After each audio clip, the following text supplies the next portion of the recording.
Miércoles 15 de marzo del 2017. Amigas y amigos, muy buenas noches. Bienvenidos y bienvenidas a Tercer Debate, una iniciativa de los medios legislativos. Hoy analizaremos el proyecto de ley para la reestructuración de las deudas de la banca pública y cerrada. Este documento que llegó a la Asamblea Nacional con el carácter de urgencia en materia económica. Aquí arrancamos Tercer Debate.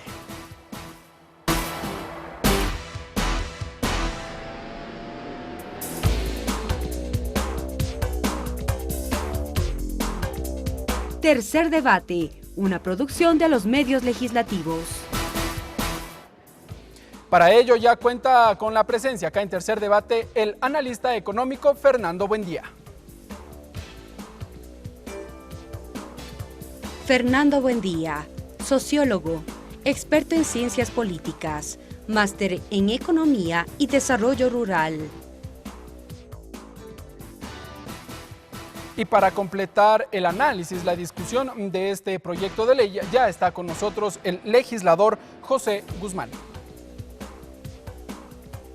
José Guzmán Segovia, ingeniero agropecuario, magíster en gobernabilidad y gerencia política, ex vocal del Tribunal Electoral de la Provincia de Los Ríos, asambleísta nacional independiente. El proyecto de ley para la reestructuración de las deudas de la banca pública y cerrada llegó en febrero de este año a la Asamblea Nacional con el carácter de urgencia en materia económica. En cuanto a la exposición de motivos, el objetivo era acceder a la reestructuración de las deudas de quienes obtuvieron un crédito en la década de los años 90 y que por diversas situaciones, puntualmente por la crisis financiera de 1999, no lograron cancelar sus haberes. En el siguiente video les vamos a contar más detalles de este proyecto de ley. La crisis bancaria de 1999 dejó dos víctimas: los depositantes y los deudores de buena fe.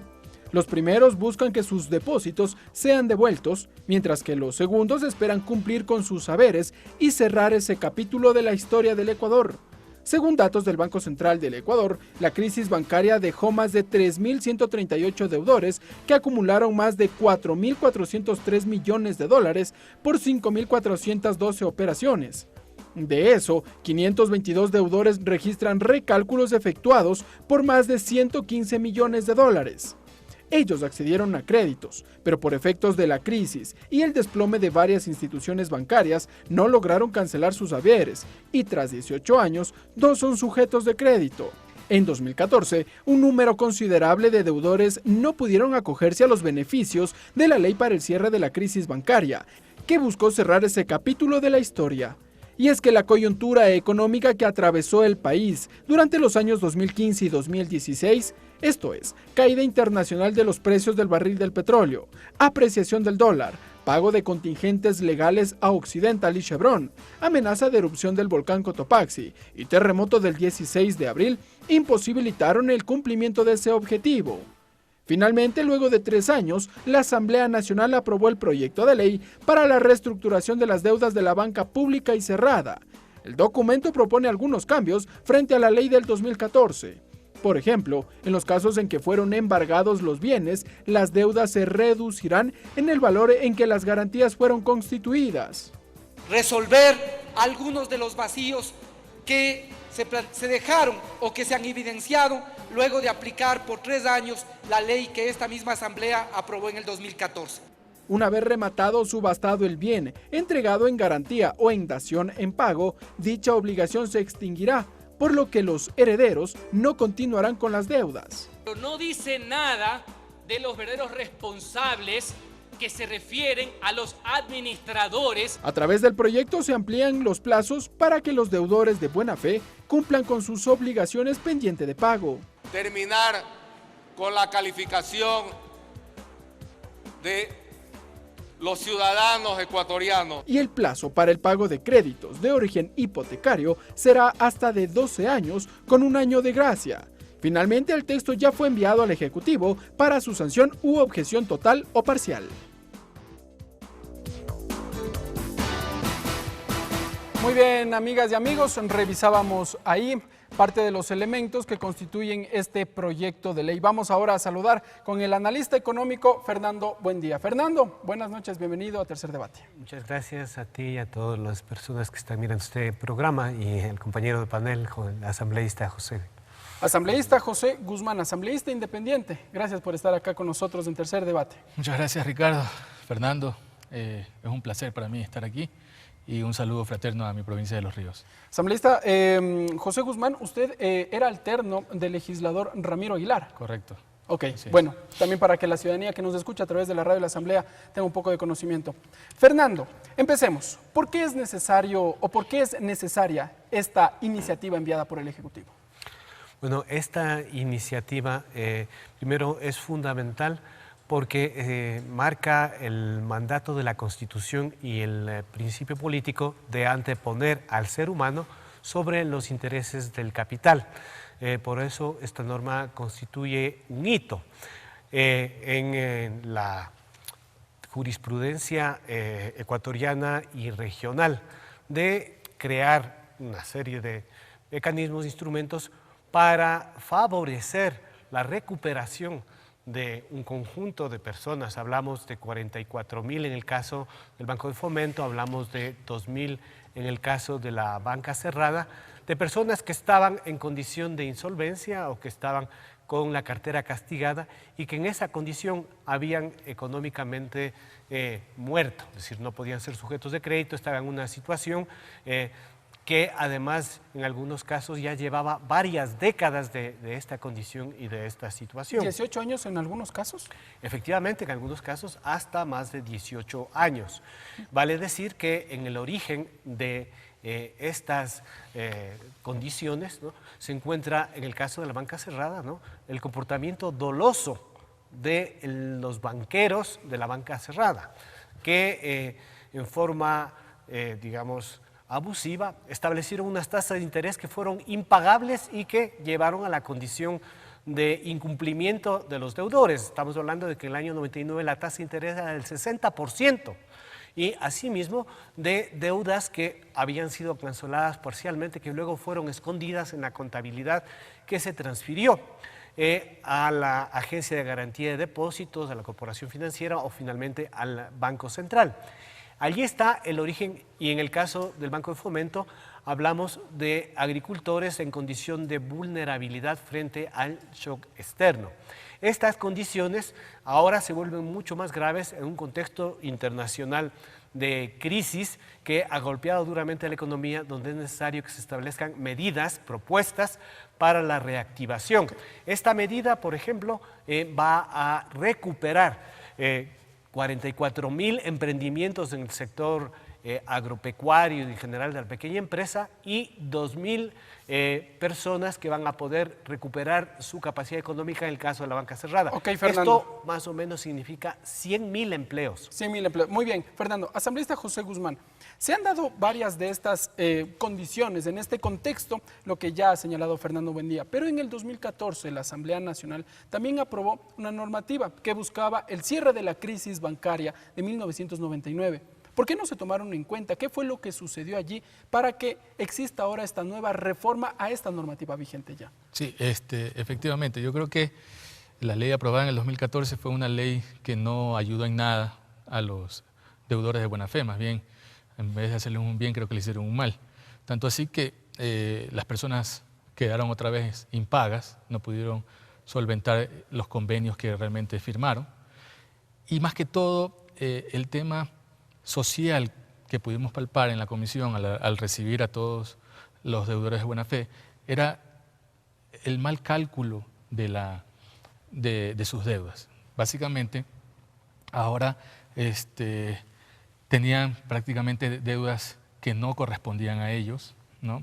Y sobre todo se aumentaba el tema de su deuda, o sea, se trabajaba con asientos contables. Yo creo que hay que prácticamente un poco hacer historia y tener claro los ciudadanos de cómo se da todo este tema, porque dentro de la ley yo creo que hicimos como un champú. ¿Por qué? Porque mezclamos deudores de buena fe, que son de la banca cerrada, y los deudores de buena fe de la banca pública, abierta, y en liquidación, que se puede decir CFN Los y del Banco Nacional el de Banco Fomento. Nacional de Fomento. Entonces, con el tema de Banco Nacional de Fomento, totalmente de acuerdo, apoyo a los agricultores que han sufrido miles de cosas por el clima, mala semilla, malos insumos, y pudimos en la comisión abarcar prácticamente al 100% de todos los deudores. Eso fue un éxito total. Yo creo que los agricultores deben sentirse contentos porque van a tener un plan para refinanciar. Ahora bien, ¿no? pero asambleísta, usted en un principio argumentaba, en el 2014, más bien en el año 2015 y 2016, Ecuador vivió una crisis internacional, una crisis económica con varios elementos. Seguramente allí uno de los argumentos que también se escuchó por parte del oficialismo es que por esa situación no todos pudieron acceder a la reestructuración de las deudas. Es decir, la normativa del 2014 buscaba cerrar ese capítulo del 99, pero debido al problema económico, la situación económica del año 2015 y 2016, no todos pudieron sujetarse. Es decir, hubo entonces la oportunidad, la viabilidad para que se realice la reestructuración de las deudas. Es que si bien es cierto, tuvimos un decrecimiento económico 2015-2016, pero básicamente esa no es la cuestión de fondo de por qué la gente no pudo reestructurar o no pudo pagar. La cuestión de fondo es que si yo debía 100.000, la ley decía que el 5% le calculaban de interés prácticamente en algunos se duplicaba la deuda. Entonces tú cogías y firmabas un pagaré por 200.000 y refinanciabas. Pero lo grave aquí es que prácticamente, como decía Fernando, son 18 años prácticamente que personas que no fueron personas, o sea, no pudieron trabajar, no pueden tener un trabajo dentro de la función pública ni privada, no pueden tener una cuenta, o sea, no pueden generar recursos económicos. ¿Cómo los van a pagar? O sea, era algo inevitable, o sea, no tienen cómo pagarlo porque no pueden trabajar. Ok, asambleísta. Fernando, ¿qué decir ante aquí? Bueno, yo coincido con José en el sentido de que el problema de los deudores de buena fe es que por la condición de incapacidad económica, ¿no?, de minusvalía en sus derechos económicos, estaban imposibilitados de poder acudir a la reestructuración, y aquellos que reestructuraron de buena fe, ¿no?, los deudores de buena fe, vale hacer la aclaración, se les identifica porque no son los vinculados de la banca cerrada, es decir, no son aquellos que se autoprestaron el dinero de los depositantes, sino aquellos acreedores que en buenas condiciones, ¿no?, asistieron, lograron créditos, pero luego fueron afectados, insisto, por intereses agiotistas, tasas de interés, y también por actos dolosos de los propios banqueros. Pero con esta normativa, Fernando, ¿se busca precisamente ayudar a quienes se denominan los deudores de buena fe? Entonces, efectivamente, y lo que quiero decir es que la ley del 2014 no fue suficientemente digamos, drástica respecto de las medidas que debían tomarse para lograr la recuperación, el restablecimiento de las capacidades y en general la superación de este problema, ¿no?, de este conjunto de personas. El proyecto de ley, y usted va a ver que entre el texto original y el texto que salió de la comisión hay un sinnúmero de cambios, recoge un proceso de diálogo intenso, profundo, largo entre los asambleístas y los grupos de deudores de buena fe que estaban organizados y que han participado cotidianamente a todo lo largo. De tal manera que lo que tenemos ahora efectivamente es un conjunto de acciones que ahora sí, como dice uno de los deudores, ¿no?, una señora de apellido Chacón, ¿no?, se ha logrado superar un drama que ha durado cerca de 18 años. Muy bien, asambleísta y Fernando, vamos a revisar ahora parte también de las declaraciones de lo que fue acá en la sesión plenaria del último lunes, en cuando los parlamentarios ya aprobaron esta normativa. Uno de ellos, Henry Cucalón, quien tiene las siguientes expresiones. Vamos a revisar ahora. Que no debemos olvidar que justamente la negligencia y de irresponsabilidad de los que han estado como administradores, en su momento también, de la Agencia de Garantía de Depósitos, es una de las razones fundamentales por las cuales se tuvo que hacer la ley del año 2014 y ahora la subsiguiente reforma. Porque en esa administración nefasta y perjudicial para los intereses del pueblo ecuatoriano, que no solamente que tenían corona, porque no se regían bajo la ley de contratación pública, no solamente que se perjudicó a deudores que querían honrar y cayeron en este tipo de funcionarios, sino que al final de cuentas no se hizo lo correcto, que era también honrar a los depositantes no vinculados de la banca. Asambleísta José Guzmán, ¿qué decir ante estas declaraciones? Sí, justamente era lo que estábamos hablando, de que prácticamente no se les ha resuelto y con la ley de 2014 el tema. Yo creo que fue más malo que bien hacer esta ley del 2014, por eso le decía que había quedado impagos y por eso es que se toma de nuevo esta ley para ver cómo se la reforma y cómo se puede beneficiar a la mayor cantidad de personas. A pesar de que se logró la reestructuración de más de 3.100 deudores de buena fe, que representa cerca del 60%, según cifras del Gobierno Nacional. Sí, pero de esa reestructuración, ¿cuántos están impagos ahora? Esa es la verdadera pregunta. Y sobre todo, es la ley que se hizo el 2014, los organismos de control, como la Superintendencia de Compañías, que tenía que presentar informes semestrales, no lo hizo. O sea, nosotros en la comisión, pese a que teníamos toda la voluntad de poder ayudar, nunca contamos con informes claros y precisos de saber cuánto es lo que se debe, cuántas son las personas que realmente hay que liquidar y cuánto deben. O sea, yo hablaba sobre el tema de los asientos contables. Los asientos contables fueron algo que tuvieron y se traspasó por parte de la Agencia de Garantías de Depósitos o la Superintendencia de Bancos al Banco Central con la finalidad de que hagan el cobro. Pero muchos asientos contables, yo lo digo, están como para tapar un poco la deuda porque no es la legítima. ¿Por qué le digo esto? ¿Por qué no es la deuda legítima? Porque tenemos que definir entre dos cosas, acreedores y deudores. Entonces, a los acreedores había una lista de cómo se les debería pagar en orden de prelación, a las personas naturales, jurídicos, a los montos, personas de la tercera edad, discapacidad. Estaba en su marcha. En el 2005, la doctora Alejandra Cantos, exgerente de la AGD, prácticamente pagó el 75% de las acreencias, ¿no? Pero con asientos contables. ¿Qué pasa?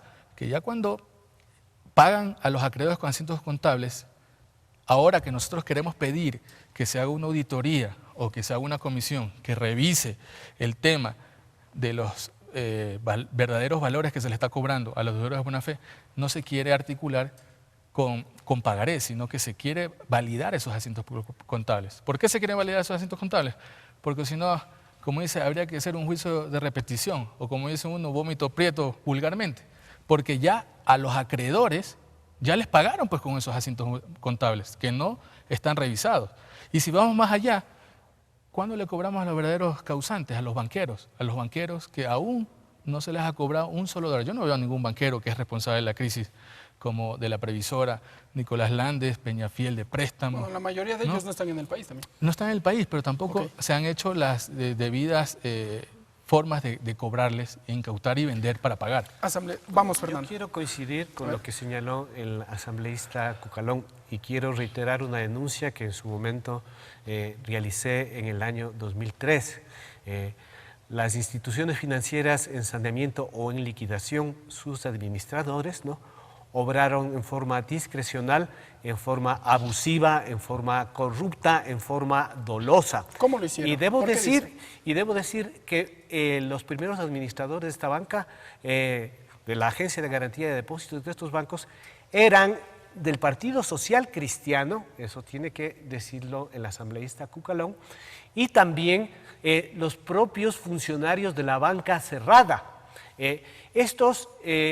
Dado que la agencia, digamos, las instituciones financieras de saneamiento no estaban controladas por la superintendencia de bancos, dado que se trataba de bancos que estaban cerrados, no estaban activos, y dado que tampoco eran controladas por la Contraloría, dado que eran instituciones de carácter privado, se estableció un agujero negro. Y estos administradores, según denuncias que yo escuché, porque yo en el año 2003 durante 4 meses fui vocal por la ciudadanía de la Agencia de Garantías, en el periodo en el que estuvo de gerenta la economista Vilma Salgado, escuché, evidencié, ¿no?, de que algunos de estos administradores llamaban a los acreedores y le decías, préstame un X cantidad de dinero, te cambio las garantías. Y lo colocaban a otro nombre para Y luego no... cambiaban afectar el cobro. garantías Ok. con hipotecas de bienes por papeles que no tenían ningún valor.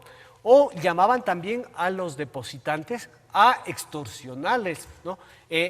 Para combinarles, por ejemplo, a que paguen a través de la coactiva de la hipoteca y finalmente en el remate, ¿no?, ponían a testaferros a apropiarse de determinados bienes. Pero ahí, Fernando, lo que dice el legislador José Guzmán, de alguna u otra forma se tienen que establecer los mecanismos para empezar los cobros y las sanciones, de ser el caso, a los presuntos responsables por estas anomalías. Efectivamente, yo creo que ese es un pendiente. ¿Y allí qué hace la Asamblea o qué hace el proyecto de ley? El proyecto de ley establece en sus considerandos, ¿no?, la importancia que tiene, ¿no?, el lograr a través de un proceso de investigación, de auditoría, llegar a un establecimiento de una verdad. Asimismo, en los perjudicados, en este caso los depositantes, en alguna intervención plantearon que ellos, por ejemplo, un señor de apellido Durán, que era dueño de una licorera famosa, la licorera Cristal de Cuenca. Él llegó a depositar en el Banco de Progreso 380 millones de sucres. Cuando se produjo el salvataje y luego la dolarización, ¿no?, le ofrecieron y su deuda quedó convertida, digamos, en $15,000, que luego le pagaron a lo largo de los años. El señor le dio, digamos, tal impacto lo sucedido que finalmente se murió de un derrame y de un ataque. Con lo cual quiero decir, ahí hay una deuda con los depositantes que fueron perjudicados en más de $4,000 millones, con los deudores que han experimentado todo este proceso de extorsión, con el Estado y también con la sociedad, porque se destruyó el aparato. Esto es importante, es, por ejemplo, una recomendación que hace el informe de la comisión que hizo la investigación sobre la crisis financiera, de que se haga una auditoría a fondo y que se establezcan sanciones. Ahí se establece, por ejemplo, la figura del peculado, ¿no?, contra varias autoridades de ese momento, armijos, ¿no?, y establece también responsabilidades, por ejemplo, sobre el candidato actual a la presidencia de la República del sector bancario. Ahora bien, asambleísta José Guzmán, uno de los puntos o propuestas que se presentaban al interior de la Comisión del Régimen Económico era la creación de una junta técnica que sea la encargada de revisar cada uno de los casos de los denominados deudores de buena fe. Finalmente, en el documento de lo que se ha podido revisar no se encuentra la creación de esta junta como tal. ¿Por qué? Bueno, yo planteé ahí la comisión, no había cabida para la comisión, luego planteé el tema de contratar una firma auditora internacional para que precisamente audite todos estos valores. Realmente no entiendo por qué no se la pudo hacer. Decían que eran 160 personas que ya estaban involucradas en el tema de los deudores de buena fe y que tranquilamente con las pruebas y lo que se puso de las nuevas pruebas que pueden presentar para poder verificar bien su deuda, creo que era suficiente. Más bien, yo creo que lo que abunda no daña.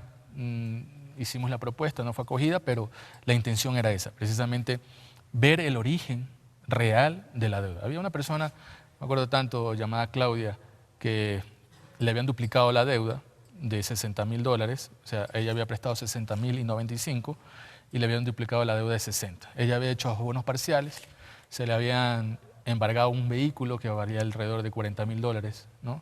Y resulta ser que ese vehículo que lo embargaron nunca aparecía en los depósitos del Banco Central.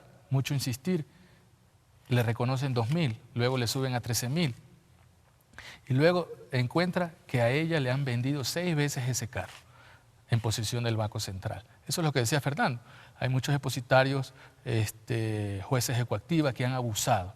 Prácticamente, como lo dije en el Pleno, prácticamente todas estas personas que han estado dentro de autoridades, en fin, todas las que han estado involucradas en esto, han tratado de que los juicios, algunos prescriban para no cobrarles, otros los han licuado la deuda. Si debía 6 millones, me das 1 y te arreglo la deuda. Y en otros se han cogido los bienes que están, si hacemos una investigación profunda, como bien lo dijeron, están a nombres de exfuncionarios, de las novias, los sobrinos, en ni sé Ok, cuántos grados de consanguinidad, ¿no? Asambleísta, nos vamos a ir a una pausa brevemente, pero antes quisiera una reacción muy breve y sobre este punto de Fernando. Entre los cambios efectuados en el proyecto de ley se refiere a la extinción de las obligaciones. Por ejemplo, se estableció que en aquellos casos en que fueron embargados los bienes de los deudores por obligaciones adquiridas con las instituciones financieras extintas, las deudas se reducirán en el valor en que las garantías hubieran sido constituidas. ¿A qué refiere brevemente?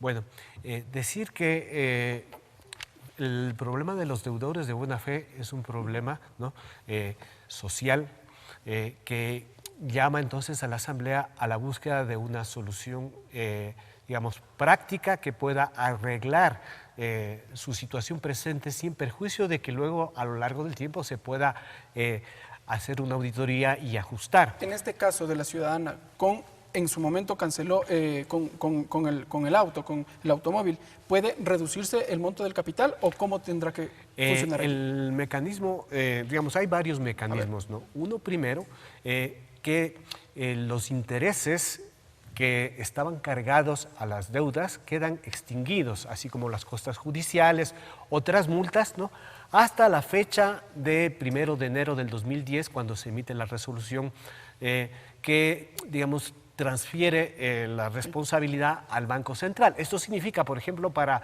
varios deudores de buena fe, la extinción del 195% de su deuda original.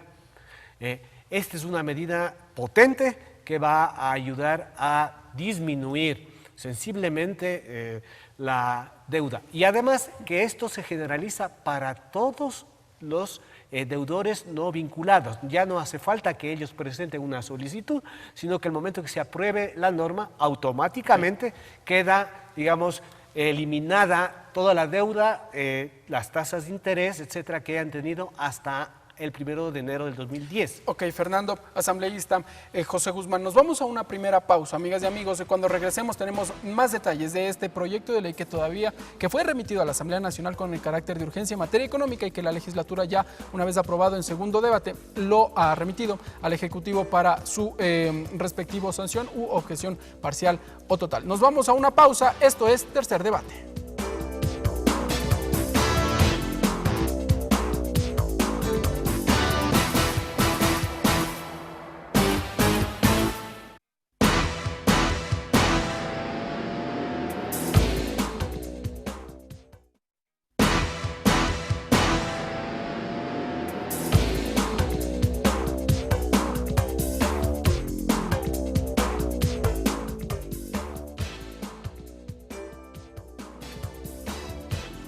Ahora bien, pienso que la propuesta de ley que se está debatiendo en este momento pretende corregir errores de buena fe que no han podido ser resueltos durante estos últimos 3 años. Y sobre todo algo que sí me está llamando bastante la atención es ¿por qué no se lo hizo antes? ¿Por qué justamente en época de campaña electoral? Esa es una duda bien grande que creo que muchos compañeros asambleístas tenemos. Pero en todo caso, en buena hora, que se trate de dar una solución que realmente espero sea definitiva y sobre todo satisfactoria para los miles y miles de productores, de trabajadores agrícolas, de campesinos, de pescadores, de emprendedores de mi provincia de Galápagos, que también se vio afectada. Bien, amigas y amigos, ahí revisábamos también las declaraciones de la legisladora Angélica Andino, asambleísta independiente por la provincia de Galápagos. Y, Fernando, ¿por qué no se hizo esta normativa en su momento y se lo hace ahora cuando existe todo un ambiente político electoral? Bueno, la normativa sí se la hizo, pues fue la ley del cierre de la crisis bancaria del año 2014, que entró en vigencia en 2015. Es frente a las limitaciones que tuvo esa ley.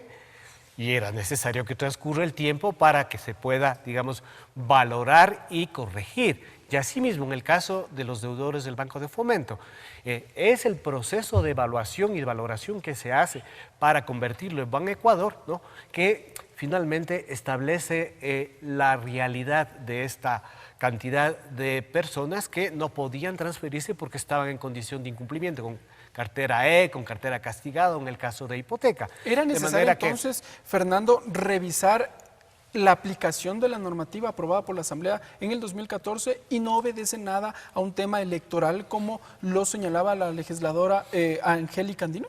No siempre los procesos políticos van a estar determinados. Pero en el yo electoral. pudiera decir también que es la crisis económica internacional y de hecho en la motivación del proyecto de ley se señala que hay una crisis económica que ha deprimido la economía y es necesario generar medidas creativas para la recuperación de las capacidades de los productores. De hecho, yo le he dicho que esta ley ha permitido o permitirá la posibilidad de que puedan restablecerse más de 100.000 empleos en la economía del país. De manera que hay elementos, ¿no?, de coyuntura que siempre van a estar influyendo porque la legislación no está apartada de la política. Correcto. Asambleísta José Guzmán, ¿por qué se lo hace ahora? Bueno, un poco Fernando decía del tema de una comisión que encontraban culpable a un candidato presidencial. Yo le quería decir a Fernando de que la comisión que creó el presidente Rafael Correa, en la cual estuvo Eduardo Valencia, determinó que no estaba ningún vinculado el candidato presidencial al que él prácticamente se refiere, que es el Guillermo Lasso. Hemos escuchado ahora al embajador en Inglaterra, Juan Falconi Puig, que también dice que no estuvo vinculado. Y yo quiero hacerle un poco... Pero él hizo una aclaración después y dijo que, su versión había sido tergiversada. Pero bueno, yo quiero hacerle un poco de historia. El año 93, con la presidencia de Sixto Durán Ballén, el que propone el cambio de la ley de finanzas públicas, ¿no?, de bancaria, es Alberto Dajic. Cambian y le dan la disposición a los bancos, prácticamente le dan el libre albedrío a los banqueros a utilizar los fondos de los depositantes. Ahí comienza realmente la crisis bancaria. Luego, entre comillas, con la finalidad de solucionar el problema de esto, se propuso la ley Trole 1, la ley Trole 2, claro, por los socialcristianos, y con esto creamos la Agencia de Garantía de Depósitos, pero una Agencia de Garantía de Depósitos sin liquidez. O sea, se creó una Agencia de Garantía de Depósitos sin poder tener el respaldo para poder cubrir a los depositantes. Acá en la Asamblea Nacional se dijo algo que de alguna otra forma también llamó la atención, y es que a partir de las leyes aprobadas en el año del año 94, una de ellas del sistema financiero, ya se venía fraguando todo el tema del feriado bancario. Uno de los legisladores que hizo referencia y luego es Luis Fernando Torres, quien menciona también y llama al debate las declaraciones que las entregó Pedro Delgado en los últimos días nada más. Entonces, también sería bueno obtener esas reacciones, esas declaraciones por parte de ustedes. Vamos a revisar ahora las declaraciones del legislador Luis Fernando Torres del Partido Social Cristiano. Textualmente dice él lo siguiente, que debería merecer un comentario o un rechazo por parte de quienes patrocinan esta ley. Él dice, se va a aprovechar levantándose la mano para pasar la ley y proteger a los grandes deudores. Dice además que se va a santificar todo el procedimiento de transferencia de activos para que lo hecho hasta antes del año 2008 no se mueva y en definitiva el hueco patrimonial vaya profundizándose tanto que podría llegar un momento en que algunos exbanqueros, con la ley que hoy vamos a aprobar, estarían en posibilidad de demandarle patrimonialmente al Estado ecuatoriano. Una ley que, aprovechándose de la legítima angustia de ciertos deudores de buena fe, en el fondo estaría lanzando una nube de polvo sobre el feriado bancario que no terminaría de cerrarse en beneficio de quienes tienen la esperanza de que algún día este tema termine. Asambleísta José Guzmán, allí entonces se trae también a debate las declaraciones últimas de Pedro Delgado. ¿No se estaría entonces cerrando efectivamente la crisis del 99? Es que si no tenemos una auditoría completa de cómo está y cuál es el hueco patrimonial y cuál es el déficit. Se hablaba en un momento de 8.000 millones de dólares, más los intereses llegaban a 11.000 millones, pero le estoy hablando en la época del 2008, ¿no? Ahora, ¿cuánto tiempo ha pasado? Y esos intereses se calculan que serán unos 20.000 millones de dólares. ¿Qué pasa ahí? ¿Quién va a pagar esto? ese es el problema que origina de que el Banco Central tome acciones en cobrar a los deudores, que efectivamente son personas que prestaron su dinero y estos deudores de buena fe que los hemos dado quieren pagar. Pero ¿dónde están pues los grandes acreedores? Los que hablábamos, los banqueros que ocasionaron la crisis bancaria, que aún no se les ha podido cobrar. Han pasado en este gobierno 10 años, ¿no? Y 10 años que no se ha podido solucionar. 10 años que los siguen libres, no hay ningún banquero preso. Si fuera Guillermo Lasso culpable, ¿por qué no está preso? Ok, me quedo con esa pregunta. Fernando. Solamente dos cositas, una de aclaración, ¿no? Hay dos Eduardos Valencia en el ámbito público. El Eduardo Valencia de la revista Vistazo del 19 de abril del 2007, donde señala, ¿no?, que responsabilidad sobre la crisis financiera y el sabotaje bancario la tienen, entre otras personas, señala a Armijos, señala a Guerrero, señala a Guillermo Lasso, señala a Jaramillo. Y establece la responsabilidad precisamente porque Guillermo Lasso fue, en representación de la Asociación de Bancos Privados del Ecuador, parte de la promoción de la Ley General de Instituciones Financieras aprobada en el año 94. Tan así que luego, en el año 96, también como miembro de la Junta Bancaria, ¿no?, como vocal de la Junta, ¿no?, impulsa, ¿no?, el primer salvataje bancario, el del Banco Continental.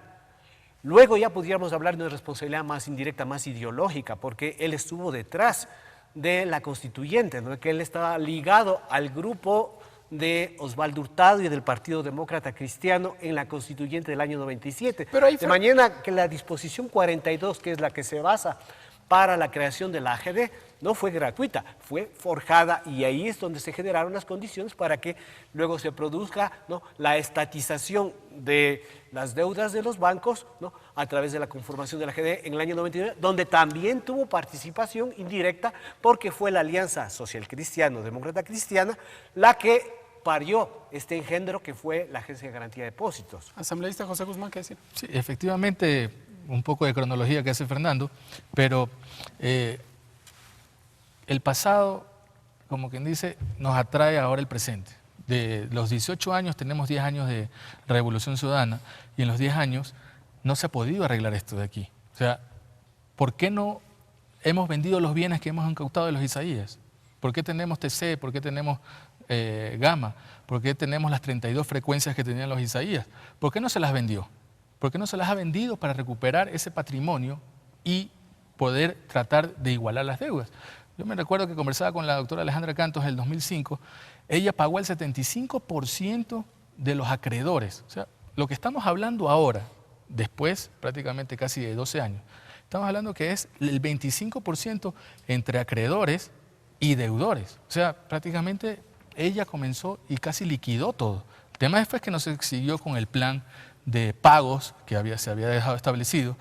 Vinieron malos funcionarios, como decía Fernando, y comenzaron a hacer feria con todos los bienes. Correcto, asambleísta. ¿No? Vamos ahora a revisar las declaraciones de la primera vicepresidenta de la Asamblea Nacional, la legisladora Rosana Alvarado, quien también tiene varios puntos de vista y los expuso acá en el salón plenario. Gente que quiere honrar su palabra, gente que nunca ha venido a decir condónenos la deuda. Oirán aquellos que amplifican la voz de un prófugo como es Pedro Delgado, aquellos que vuelven a leer sus entrevistas. Hagan el favor, si están en contacto, están con un prófugo, háganle llegar la ley para que se ilustre. Aquí no hay condonación de deudas. En ningún momento eso ha sido presentado por el Ejecutivo. En ningún momento eso ha sido solicitado por gente que se ha acostumbrado a sufrir durante 20 años. En el año 2014 se aprueba una ley que provocaba de una vez cerrar esa herida que existía con los deudores de buena fe. Una ley para el cierre de la crisis bancaria. No fue ciertamente en el mejor momento económico, no fue. pero tampoco contó con la mejor de las voluntades de los funcionarios que tenían que, en aplicación a lo que decía la ley, ayudar a encontrar una luz al final del túnel para todas estas personas. Fernando, todos los dardos parecerían que apuntan a la administración en su momento del Banco Central del Ecuador, o que no buscó una celeridad, una salida a esta problemática. Bueno, empezando por los comentarios que hicieron respecto de este señor Delgado.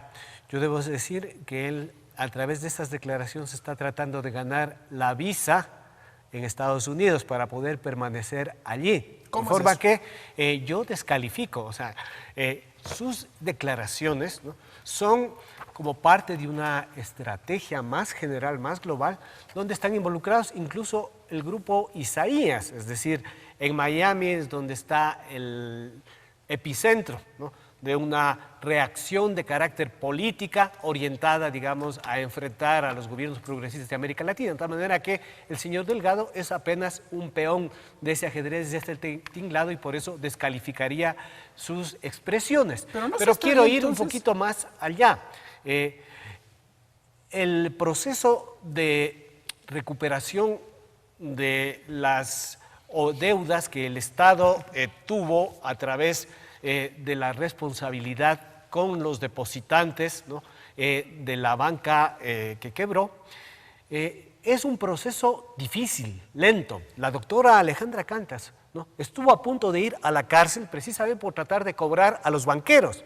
La economista Vilma Salgado, en el corto tiempo que estuvimos, 4 o 5 meses, tuvo un juicio de 2 años que le siguieron acreedores, deudores, etcétera, etcétera, por haber realizado algo que era obligatorio, iniciar procesos coactivos, porque la deuda iba a prescribir. Quiero decir, había deudores que estaban apostando a que transcurra el tiempo y que prescriba la deuda y no pagar un solo centavo, entre ellos sectores bancarios.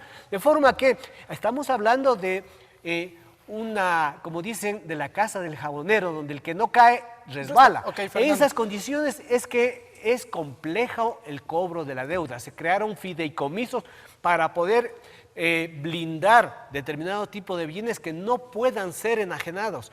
Se generaron procesos ficticios, se establecieron juicios, demandas contra demandas, lo cual hace muy complejo el proceso. Por esta razón es que ahora el Banco Central, que no tiene especialidad en este tema, el Banco Central es el juez de las cuentas nacionales, es el encargado de la estabilidad monetaria.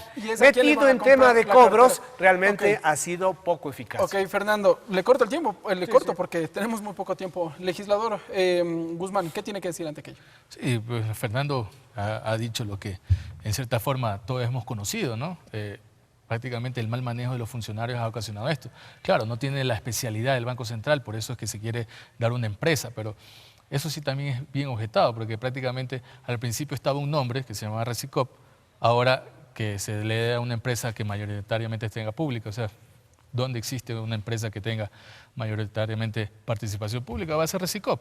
Pero lo importante de esto es que si va a comprar la cartera, debería tener el dinero, pues Recicop. Recicop no va a dar por poner un ejemplo, no sé cuánto será la deuda, 8.000 millones de dólares a la mano, sino que va a tener un plazo de 15 años para pagar, ¿no? Y refiriéndome al tema de los cobros, de las prescripciones y todo, es que eso es lo que ha pasado. No se ha podido cobrar por negligencia, por miedo, porque dentro del Banco Central o dentro de las instituciones como Superintendencia de Bancos han estado ex empleados de los propios banqueros, ¿no?, con lo que ha ocasionado esto. Entonces, asambleísta, ¿qué es brevemente su respuesta? ¿Qué garantizaría que con esta normativa se llegue al cumplimiento y la reestructuración de las deudas? Mira, yo ponía en off, hablábamos sobre el interés. Para mí esta ley que se quiso beneficiar, o sea, está con el mayor espíritu de la comisión, aportes de la mayoría de la cantidad de legisladores en beneficio de los deudores de buena fe, de los deudores del Banco Nacional de Fomento, CFN. Está toda la presunción. Hemos visto y palpado el sentimiento de todas estas personas por 18 años. Pero no puedes, esta ley sin temor a equivocarme, no van a poder cubrir sus deudas. ¿Por qué no van a poder? Reestructuración, se va a cancelar el 5% del monto de capital y de alguna u otra forma se olvida todas las deudas desde el año 2010 hacia atrás. No, es que no se olvidan las deudas. O sea, se queda el capital, lo que se condona son multas de intereses. Entonces, pero hasta el 2010. Del 2010 al 2017 se le va a cobrar un interés del 5% del capital. Pongamos un ejemplo, si tenemos $100.000 de deuda, cobrar los intereses del 2010 al 2017 significa 8 años. 8 años por el 5% de interés de ese capital, 40%. O sea, prácticamente la deuda que yo voy a recalcular, a refinanciar, ya va a ser $140.000, divididos a 12 años con una tasa del 5%. ¿Pero qué estamos haciendo ahí? Desde mi punto de vista, brevemente, estamos cobrándole el 40% de interés, lo estamos sumando al capital, y luego le estamos cobrando el 5% para poderla refinanciar. Estamos cobrando interés sobre interés. Eso es anatocismo. Ok, asambleísta. La ciudadanía también nos comenta y luego voy a obtener la reacción por parte de usted, Fernando. Vamos a ver qué es lo que nos escriben a través de la red social Twitter en la ciudadanía. Wendy Verduga nos consulta. ¿Cuántas personas se beneficiarán con la ley de reestructuración de deudas? Fernando. Son 2.200 personas identificadas como deudores no vinculados. Suman una cartera de alrededor de 3.000 millones de dólares. Y el beneficio de la reducción es el 50%, o sea, 1.450 millones de dólares. De manera que el original de la deuda será 1.500 millones de dólares. Y las condiciones son las que ha señalado el asambleísta Guzmán, son a 12 años, ¿no? Y permite y una tasa de interés que es la más baja del mercado, el interés pasivo, 5%. Lo que es importante es también señalar que en el caso de las garantías, usted piense un banquero que no ha hecho un crédito con garantías, solo que sea préstamo vinculado, pero a un ciudadano común le van a exigir un 140 hasta un 200% de la garantía. De tal manera que contra estas obligaciones que tenían los deudores de buena fe, ¿no? Hay también un conjunto de garantías que por efecto de esta ley se establecen 3 condiciones, ¿no? Que se va a valorar el bien, al valor en el que se recibió como garantía, al valor en el que... crédito. Exacto. Yeah. Al valor en que fue rematado, si es que ha habido revalorización, ¿no? O al valor en que se realice el proceso de reestructuración, cualquiera de los 3 que mejor le dé condiciones, de forma que yo creo que a través de las garantías la gran mayoría de los deudores van a quedar saneados respecto a su obligación, pero más allá de eso, van a tener la posibilidad de ser nuevamente sujetos de crédito, es decir, van a salir de la famosa central de riesgos y van a poder ser nuevamente actores económicos y estar en capacidad de poder, pagar la deuda y tener posibilidades de desarrollo. Correcto, Fernando. Otra consulta por parte de la ciudadanía, por parte de la red social Facebook, y vamos con la respuesta del legislador José Guzmán. Lo revisamos ahora. Diana Solórzano nos consulta. ¿Podría indicarse a los legisladores, a los invitados, cómo beneficia esta ley a los deudores de buena fe? Bueno, un poco también ampliar los beneficios que tendría esta normativa, legislador Guzmán. Sí, bueno, Fernando bien decía, están cobrando una tasa del 5% a 12 años plazo, con un año de gracia. En este año de gracia incluido, se va a tratar de presentar toda la documentación. Pero es un beneficio de acuerdo al ejemplo que usted ha citado, pagando el 5% a partir del 2010. Yo más bien diría que yo no sé por qué no, los deudores de buena fe, yo no sé si no han prescrito, porque un título ejecutivo prescribe a los 5 años, un título ordinario a los 10. Estamos hablando de mucha gente de 18 años.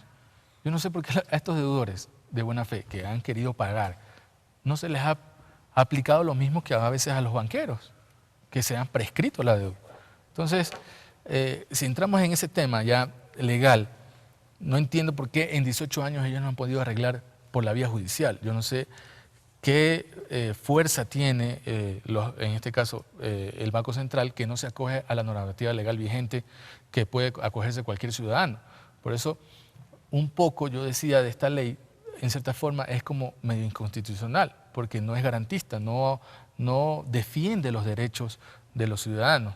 En este caso, yo decía que el Estado, y quiero que me ayude ahí Fernando, yo les decía que el Estado no puede beneficiarse de los ciudadanos. En este caso, el beneficio, si es un costo financiero, de un interés. Yo más bien creería que los ciudadanos que están metidos en esto, los deudores de buena fe, deberían ya estar salidos de esta lista hace tiempo, ¿no? Muy bien, asambleísta José Guzmán, ya vamos con Fernando Buendía. Vamos ahora a revisar otra consulta y luego la respuesta y las posteriores ya conclusiones del programa. Se nos viene el tiempo encima. Lo revisamos ahora a través de la red social Twitter.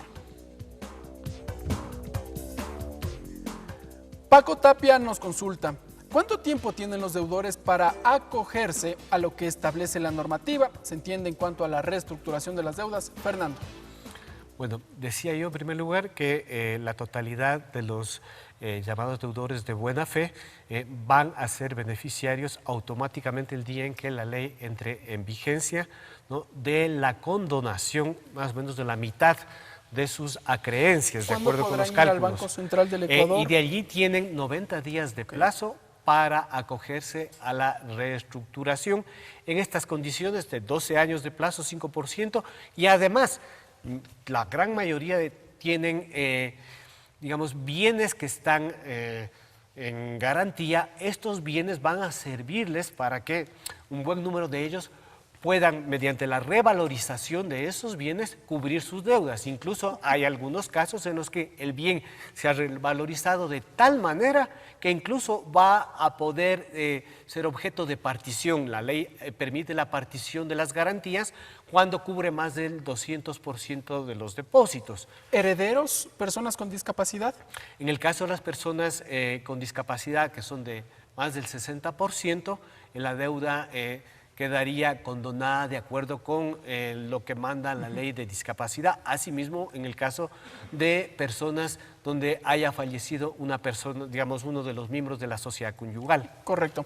Asambleísta José Guzmán, el tiempo se nos vino encima. Brevemente sus conclusiones de este proyecto de ley, proyecto aún, porque fue remitido al Ejecutivo y se espera ya su sanción u objeción total o parcial. Sí, yo creo que el proyecto debería haber estado contemplado en dos cosas, en dos fases, o en dos títulos: los deudores de buena fe y los deudores de la banca pública, que se incluía Banco Nacional de Fomento, CFN. En ese aspecto, Banco Nacional de Fomento y CFN, creo que todo está perfecto. Yo creo que se beneficia el 100%. ¿Usted está tranquilo? En ese aspecto estoy tranquilo. En el que no estoy tranquilo es en los deudores de buena fe.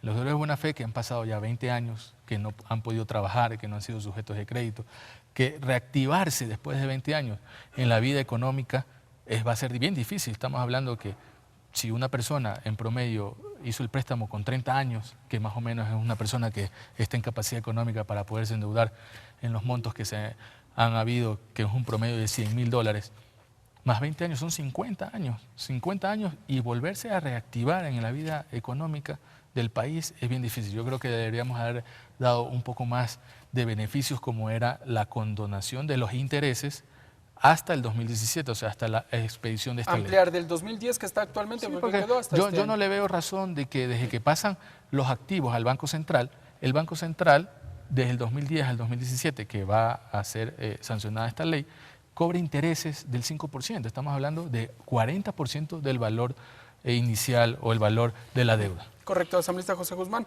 Fernando, buen día. Finalmente, sus conclusiones. Bueno, yo creo que, como decía al principio, esto refleja la voluntad de los asambleístas de anteponer el interés de las personas, el ser humano, sobre las lógicas del capital. Si estaríamos hablando de que estas deudas se encuentran dentro de la banca privada, a las personas hasta la sangre les hubieran quitado, ¿no? Y hubieran quedado, digamos, ellos y sus generaciones condenados. Este es un intento evidente de poder sobrepasar una situación que, digamos, todos los ecuatorianos hemos vivido y que quizás este sector lo ha vivido con más fuerza que todos los demás. Finalmente, ¿el Estado asume, como a manera de conclusión, el Estado asume las deudas? Este es un tema sobre el que hay que decir. Esta es una parte de la globalidad de la hueco patrimonial sobre el que el gobierno está requiriendo a los banqueros de la banca cerrada, Okay, de forma que tampoco es que se puede condonar sin que eso tenga un efecto. Mañana los banqueros van a decir, yo no le hubiera condonado esa deuda, así que yo no le voy a reconocer esa operación que usted hizo. Fernando, buen día, analista económico y asambleísta independiente José Guzmán. Gracias por estar con nosotros aquí en debate. Este tema ha sido la reestructuración de las deudas de la banca pública y la banca cerrada. Este documento, que fue remitido hasta la Asamblea Nacional con el carácter de urgencia en materia económica, y la legislatura ya lo ha aprobado en segundo debate a inicios de esta semana. Amigas y amigos, nosotros cerramos aquí tercer debate. La próxima semana tendremos un análisis en cuanto a la Ley Orgánica de Comunicación que está vigente en nuestro país. No se pierda este próximo programa. Que tengan buenas noches.